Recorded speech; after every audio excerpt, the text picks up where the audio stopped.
সকালবেলায় সি বিচের ধারে ঘুরে এসেছি, সেই ভিডিও তো তোমরা অলরেডি দেখে ফেলেছো। আর এই দেখো আমাদের 305 নম্বর রুমের পাশে দাঁড়িয়ে রয়েছি আর এখন রেডি হচ্ছি, কারণ আমরা এখন যাচ্ছি পুরীর সাইট সিনগুলো দেখতে। কোনারক মন্দির, তারপরে নন্দনকানন, এই সব কিছুই আজকে ঘুরবো। সারাটা দিন আজকে সকাল থেকে প্ল্যান করা হয়েছে, সারাটা দিনের। তো গাইজ দেখতেই পাচ্ছ আমরা উইঙ্গার নিয়ে নিয়েছি, এখানে উইঙ্গারে আমরা সবাই বসে রয়েছি। আর আজকে আমরা সাইট সিন ঘুরতে যাচ্ছি। এই যে ছোট আমাকে মারছি, মাম রয়েছে সব জায়গায় ভিডিও করে। অর্পিতা দি তাকাও। ও ব্লগ। তো এখন আমরা বেরিয়ে পড়েছি। এই যে আমাদের বাদিকে সমুদ্র সৈকত, আর ঠান্ডা হাওয়া দিচ্ছে। আর এই যে বাইপাসের রাস্তা ধরে নিচ্ছি, দেখো এটা হচ্ছে পুরী বাইপাস। তাড়াতাড়ি ধোসা বানানো হচ্ছে, দেখো এখানে। এই যে আমাদের গাড়ি ওখানে দাঁড় করানো আছে, আমাদের উইঙ্গার ওখানে দাঁড় করানো আছে। এখানে নিউ মাধব ধাবা, এইখানে আমরা এখন টিফিন খাবো, খেয়ে কোনারক মন্দিরে যাব। তোমরাও যারা এই সাইট সিনে ঘুরতে যাবে, সকালের জল খাবারটা এখানে খেতে পারো। ওই দাদা কি বলছে দেখে নাও। ধোসাগুলো দারুণ মতন আছে এখানে, পুরো south Indian style, south Indian style dosa এখানে পাওয়া যাচ্ছে। তোমরা চলে আসতে পারো। এই যে একদমই এখান থেকে কোনারক যাওয়ার রাস্তাটার উপরে, এই রাস্তাটার নাম কি আছে? মেরিন ড্রাইভ রাস্তা। মেরিন ড্রাইভ রাস্তাদের উপরে একদম। তো চলো দেখো, এদের ভেতরে অ্যাটমসফিয়ারটা, বসে খাওয়ার জায়গা রয়েছে, অনলাইন পেমেন্ট রয়েছে। আর দেখো ধোসা তৈরি হচ্ছে।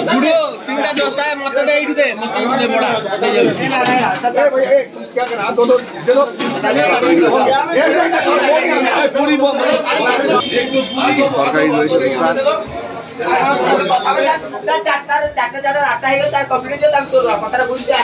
এই যে লুচি পুরি চলে এসছে আমাদের, ছোট খাচ্ছে। ছোলার ডাল আছে, চাটনি আছে, তরকারি রয়েছে। ওই আমরা এখানে খাচ্ছি, দেখো এখানে সবাই বসে পড়েছি। আর এই ভেতরে একটা গ্রাম্য পরিবেশের মতন অ্যাটমসফিয়ার, আর প্রত্যেকেই কিন্তু এখানে খাওয়া দাওয়া করছে। আর কত সুন্দর দেখো গাছ টাছ দিয়ে সাজানো জায়গাটা, দারুণ লাগছে। সকাল সকাল আমাদের ব্রেকফাস্টটা চলছে। পুরি আছে, চাটনি আছে, তরকারি আছে, আর এখানে ধোসা আছে।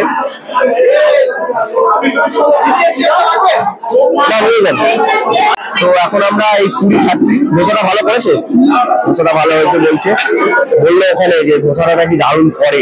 তো ওরা খেয়ে দেখছি কেমন হয়েছে। একটু ধোসা দিও, খেয়ে দেখবো কিরকম। ওই যে দূরে দেখতে পাচ্ছ,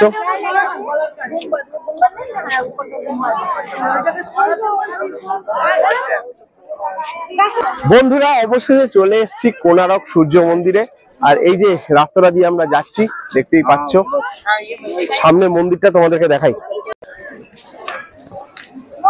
আমরা কোনারক সূর্য টেম্পলের দিকে যাচ্ছি এখন, দেখতেই পাচ্ছ। এই যে সোজা রাস্তাটা ধরে, আর এখানে সামনে টিকিট কাউন্টার রয়েছে, এখান থেকে টিকিটও কাটতে হবে আমাদেরকে। সান টেম্পল অফ কোনারক, এই যেখানে টাইমিং লেখা আছে। 40 টাকা করে টিকিট, এখানে এন্ট্রি ফি কেটে নিয়েছি। আমাদের 9টা টিকিট লেগেছে, কারণ যে বাচ্চাগুলো রয়েছে তাদের বয়স যেহেতু 15 বছরের নিচে, সেই জন্য তাদের কোনো যে না টিকিটের।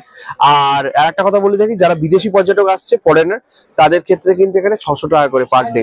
আমরা কোনারক মন্দিরে এসে গেছি।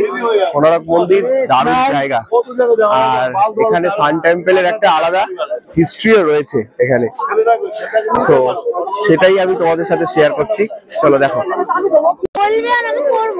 হ্যাঁ এই তো সান টেম্পল, অনেক হিস্ট্রি আছে এই মন্দিরের।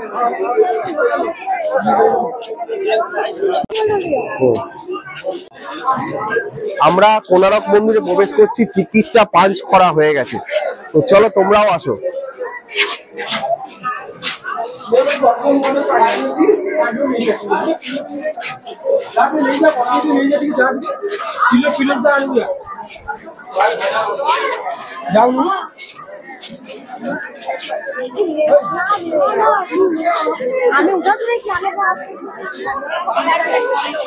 এই হচ্ছে কোনারক মন্দির। আমরা এই সিঁড়িটা দিয়ে উঠবো উপরে, চলো। ও অর্পিতা দিয়ে আসেনি, দাঁড়াও।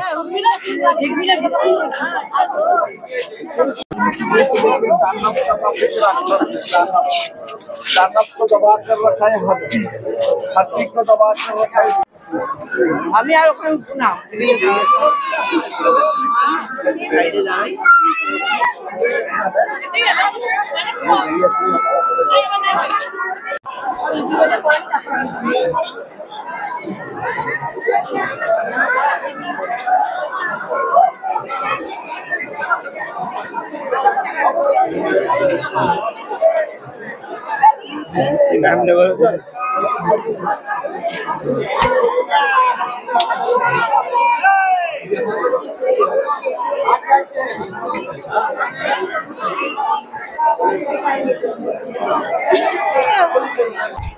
আমার পেছনে কোণারকের সূর্য মন্দির, আর এই সূর্য মন্দিরের একটা ছোট্ট বিবরণী ঘটনা তোমাদেরকে শেয়ার করছি। আমি যখন আসতাম তখন এখানকার এক গাইডের মুখ থেকে শুনেছিলাম এই মন্দিরের একদম মাথার উপর একটা বড় চুম্বক ছিল, এবং যখন আমাদের এখান থেকে বিভিন্ন বাণিজ্যের জাহাজ যেত সমুদ্র থেকে, বঙ্গোপসাগর থেকে, তখন নাবিকরা এখানটা একটুখানি ভ্রান্ত হয়ে যেত, কারণ তারা দেখতো যে জাহাজকে ক্রমশ টেনে নিয়ে যাচ্ছে সমুদ্রের পাড়ের দিকে। তো এই পরিস্থিতিতে তারা প্রত্যেকবারই হয়তো দিকভ্রান্ত হতো, অথবা তাদের আসার কথা না তবু তারা চলে আসতো। পরে পর্যবেক্ষণ করে দেখা গেল যে এই চৌম্বকের এতটা শক্তি বা এতটা পাওয়ার, যে ম্যাগনেটিক রের কারণে জাহাজগুলোকে ক্রমশ উপকূলের দিকে টেনে নিয়ে আসছে।